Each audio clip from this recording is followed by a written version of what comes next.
This is a sad moment. In this moment that should be victorious, that should be a celebration of God's goodness and God's victory, and yet that's not what's taking place.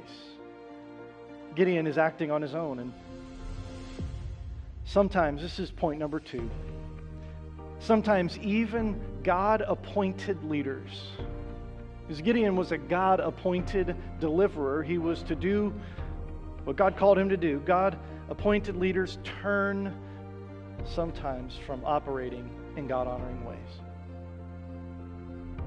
Sometimes they turn.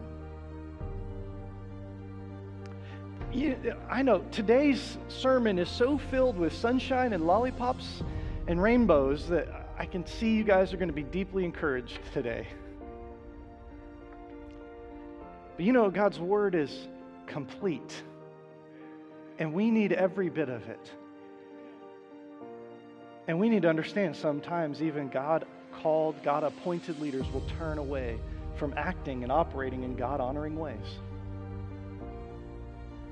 They're human.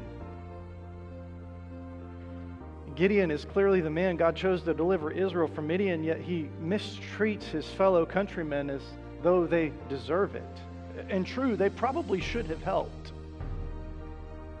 He was brutal with the men of Succoth, and he murdered the men of the city of Penuel. It's a hard reality. People that even have had a profound spiritual influence in our lives will be some of the people who turn away from faithful obedience. If God has called you to lead in any capacity, if He's placed you in a leadership role, then guard against depending upon yourself. Depend on Christ.